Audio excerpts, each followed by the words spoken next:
My father has always had a golden boy filter. My older brother Leo can't sneeze without dad calling it a musical masterpiece. Me? I'm just the background noise. Last night was Leo's big night, a promotion to senior VP at the family-adjacent firm. My father rented out a private room at a five-star steakhouse. The champagne was flowing, and the air was thick with, I'm so proud of my air, energy. Halfway through the main course, Dad stood up for a toast. He spent 10 minutes recounting Leo's childhood achievements, his college grades, and his tireless work ethic. Then came the line that felt like a slap. It's a rare thing in this world to have a child who actually builds something. I always feared I'd be stuck supporting children who just take. But Leo is the only one who truly understands the value of the family name. He didn't even look at me. He didn't mention that I've been running my own logistics consultancy for 3 years. He didn't mention that I paid off his mortgage when his investments went south in 2023. To the room, I was just a guest, a charity case maybe. Leo looked at me, looking a bit sheepish, but he didn't correct him. He just soaked up the glory. I felt that cold, calm click in my chest. I reached into my briefcase, the one Dad mocked me for bringing to a family dinner, and pulled out a slim, manila folder. I didn't interrupt the toast. I waited until the cheers died down. I stood up, walked over, and placed the folder right on Dad's dessert plate. What is this? Dad snapped, his face reddening. This isn't the time for your business pitches, Mark. It's not a pitch, Dad. It's a termination of proxy, I said, my voice steady. And the receipts for the family trust you've been bragging about. The table went silent. See, Dad thinks he's been living off his smart investments. What he actually did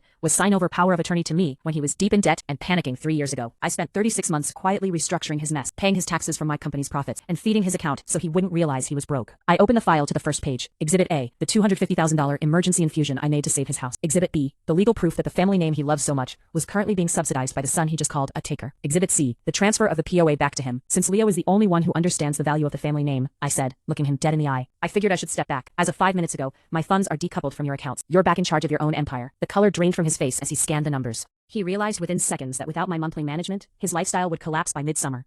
Mark, wait, he stammered. I didn't mean, you meant every word, I replied. Leo, congrats on the VP spot. I hope the salary is as big as Dad thinks it is, because you're going to be the one paying for his legacy from now on. I walked out of the restaurant and blocked both of them before I even hit the valet. For the first time in my life, I wasn't the invisible son. I was the one who walked away. My dad toasted my brother as his only successful child and called me a taker at a fancy dinner.